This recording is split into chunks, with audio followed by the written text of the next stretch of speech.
Muli po magandang araw. Ako po si Eli Saludar. Ito po ang inyong kaibigan, former Secretary Jing Paras, dito sa programang Iparas kay Paras. Magandang hapon po. At muli, Happy New Year no, sa inyo lahat. Manigong bagong taon sa inyong lahat. Ito po si Ado Paglinawan. At syempre, sa pagpasok ng bagong taon, merong lumabas na survey, Secretary Kaado. Yes. At na may kinalaman dito po sa Pulse Asia. Yung, syempre, dito malalaman kung nasa tamang direksyon ba yung kasalukuyang administrasyon o hindi. Depende sa tiwala ng taong bayan. Opo. At base po dito sa survey, ay nananatili na mababa kumpara sa unang bugso nung administrasyon ni Mr. Marcos, na nakakalap siya ng 80% na trust and performance rating. At ngayon ay nanatili siya sa 73%. So, inaasahan nila na babalik siya sa una, pero hindi nagbago ang perception ng ating mga kababayan. Lalo na ang pinaka-main issue nitong survey ay yung kabuhayan ng ating mga kababayan. Yung sa inflation. Yung inflation. Yung inflation, mga kababayan, ay sumasalamin yan sa presyo ng mga bilihin. Yes. At pakita natin, ito, Survey shows 7 out of 10 Filipinos disapproved of the Marcos administration strategy for controlling inflation. Pulse Asia's survey found that 73% of our kababayans do not support the government's way of handling the increase in prices of goods and services. This is a double-digit increase from the 56% reported in a similar survey in September of last year. Why are more Filipinos dissatisfied with this administration on how it's handling inflation, which is rising prices? Yeah, basically, I think it's really a question of whether those prices have declined or whether the pace of increase has been somehow slackened. We did see official statistics that there is a decline in terms of inflation rate, but it doesn't normally register automatically in terms of the decline of the price of goods and services. So there has to be something much more massive or extensive that the government can do. Of course, this is a pretty tricky problem because you cannot control the prices of goods and services to a significant extent, but at least you can somehow make sure that some of the things that lead to these increases can be attended to by governments, such as, for example, logistical support and other things. tapos ito, may isa pang statement. Ito, Pulse Asia's admin's disapproval rating. Most Filipinos disapproved of how the Marcos administration handled their top concern.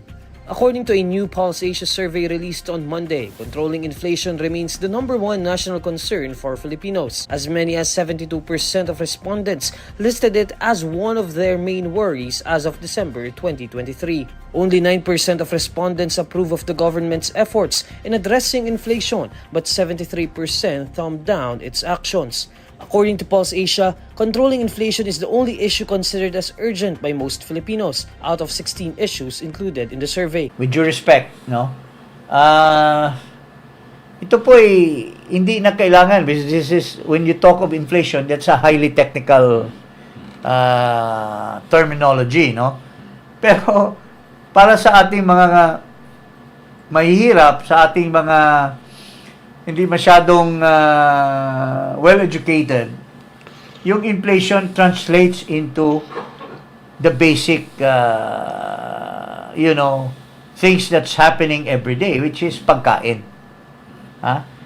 Ano bang resulta ng inflation? Nagre-resulta sa law of demand and supply. So dito, maliwanag, yung inflation, sumasalamin yan sa presyo ng bilihin. At dahil sa marami ang hindi kontento, nasiyahan, so lumilitaw Secretary Jincado na yung ginawang solusyon nila ay nasa maling direksyon. Siguro, ipaalala ko siguro sa yung sa bigas na lang, yung price cap.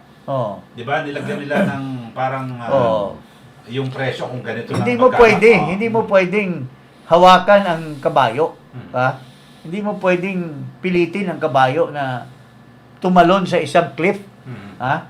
Eh kung ayaw talagang tumalon, talagang papatirin ka ng kabayo. Ha? So, that's exactly what happened nung pinilit nila by issuing an executive order, winidraw din nila.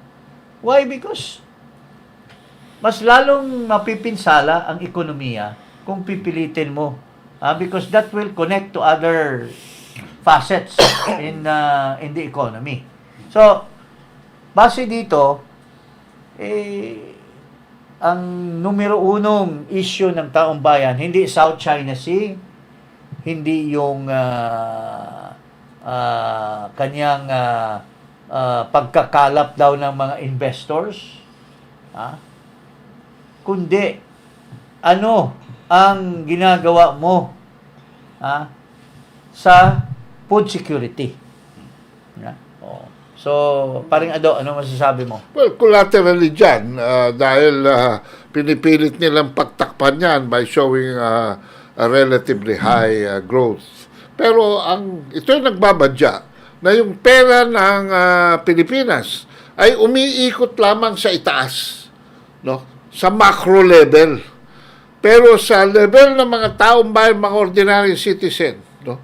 Yung pang-araw-araw na gastusin, yung pambayad sa kuryente, for instance, pambayad sa mga utilities, at yung mga pang-araw-araw na pangangailangan, transportasyon, pambili, yung mga nagko-commute dyan, may kotse, yung presyo ng gasolina. Yan ang mga most urgent national concern according to the Pulse Asia survey. Yes. Oo. At ito talaga yung the bulk of the Filipino people. Siguro at least mga 85% are affected. Dito nga 73%. So, Ang, lumilitaw, 7 sa 10 Pilipino. 7 sa 10 Pilipino ang I-round off mo na sa natatamaan. 7. Oo. And out of the remaining on top, siguro baka 2 o 3% lang yung may hawak ng assets or wealth of the Filipino people. And these are the cronies.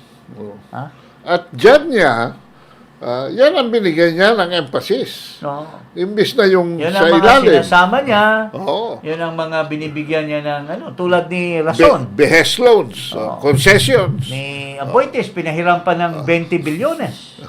bilyones. Bilyones, na pera ng land bank. Na ang mas nangangailangan, dapat, unlike Ramon Ang, na hindi nagtitake advantage, he raises his own Yeah. capital from the private sector. Ito, take advantage ka agad. Kumita na ng 27 billion Oh. noong 2022. Lumabas yung balita ng January. Oh. Pagdating ng Pebrero, inayudahan yung kanyang crony pa, si Aboitis, Oh. ng 20 bilyones pa. Yeah. Aba? Pinahiram. Imbis na, alam mo, ang land bank was chartered for the purpose of the poor, which are the farmers. Ang laking, yung 20 bilyones, ang laki sanang improvement yan. That would have increased productivity. Pero saan napunta ang 20 bilyones pinahiram kay Aboitis, mga kababayan? To power generation, kasi Aboitis is not in the agricultural sector. Power yan, banking, shipping, yung mga negosyo niyan. Pero yun ang pinagbigyan. So, tapos ito si Rason. Imbis na madagdagan ang pera ng bayan through the bidding of the Malampaya, Kasi by next year or this year, 2024, it's going to expire yung concession, which is the service area 38. Pero anong ginawa? Imbis na ipa-bid sa mga ibang kumpanya na maglagay ng pera para sa bidding at mapunta sa gobyerno, in-extend lamang ng 15 years yung kontrata ng Service 38 na pinag-aarian na ngayon ni Rason. At Rason is just laughing his way to the bank since the Lopez Group of companies has just signed a contract for the Malampaya gas to supply them with their megawatt needs. Natural gas para sa kanilang generation capacity. My goodness, mga kababayan. Triple, quadruple ang kita ni Rason dito sa kanyang kontrata with the Lopezes. Doon sa kanyang campaign fund na binigay kay Marcos, triple pa, quadruple pa ang balik ng kanyang investment when he contributed to the campaign kitty of Marcos in the last election. So, ganun ang cronyism, katindi.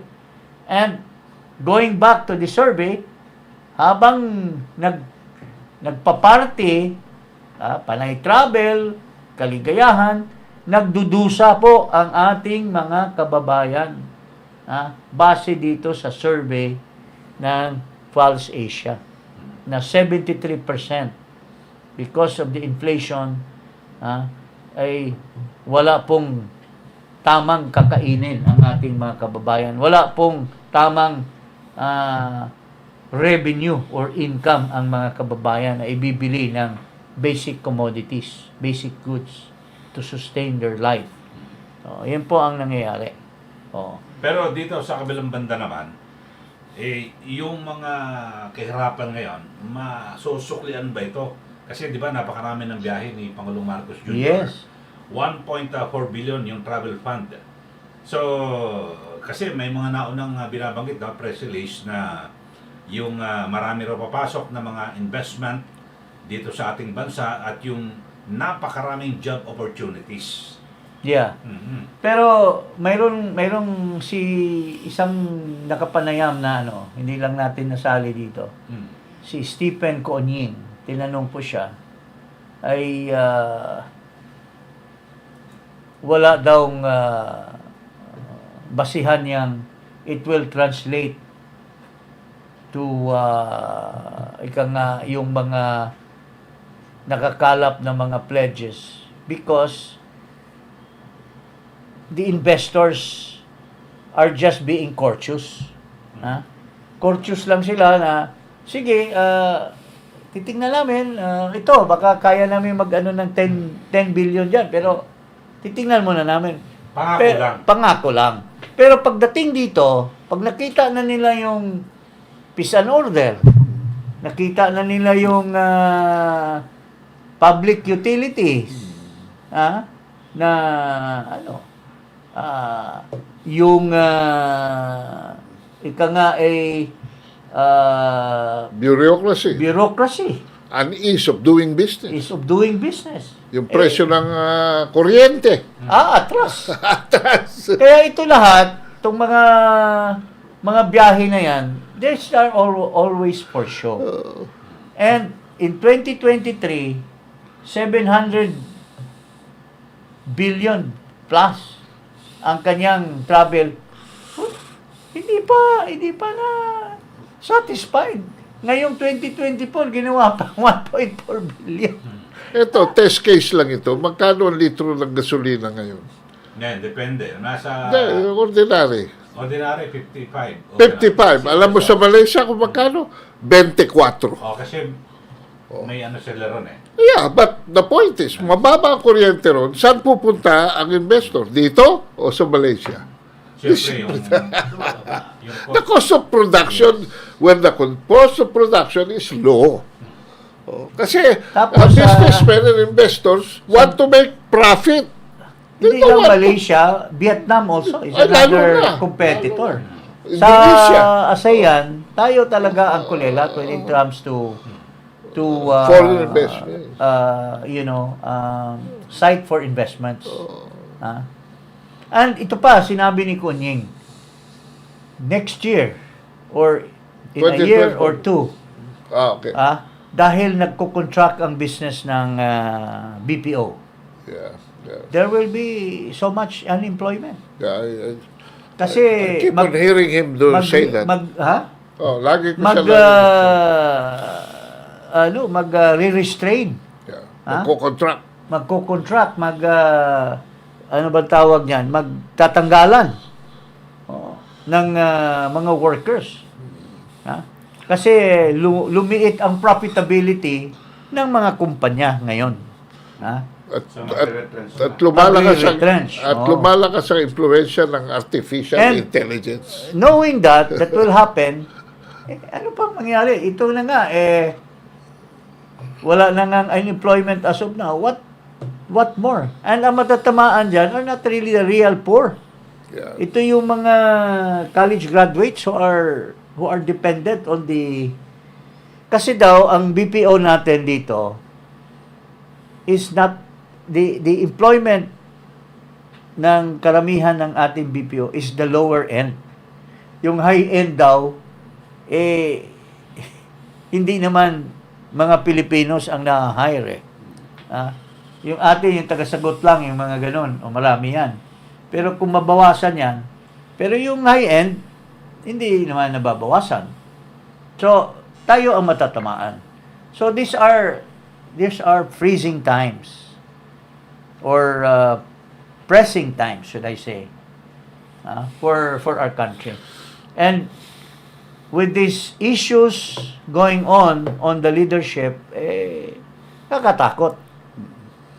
But going back to yung video na napanood natin doon sa isang episode, doon kay General Macanas, although I don't quite agree doon sa kanyang style na sinasabi niya na sabi ni Aimee, ganito na ganyan. Well, he really deserves to be investigated, no? With due respect. But, yung mga ganong issue, whether it's true or not, still reflects on the leadership of the president. Mayroon mang, ika nga sinasabi nating, mayroon mang video, pulburon video or wala, perception pa rin ng tao. And what is the immediate perception now when you see this, pag nakita nyo itong survey result? Baka nga, sabihin ng tao, baka nga totoo yung pulburon video na yun. Kasi wala namang ginagawa itong food security. Nagpalit na ng agriculture secretary. Pero anong nangyari? Sinasabi ng agriculture noong October or September, there will be massive harvest. Pero did it make a dent on the prices of commodities? Wala. The bigas, tumaas pa lalo. So, walang alternatives for progress, for prosperity. Puro prophets of doom ang namamayani. yes. Walang boom. Walang boom na nakikita. So, the hopelessness, ayan, Now, talking about is growing. Okay, thank you. maraming salamat po. Sa susunod ulit.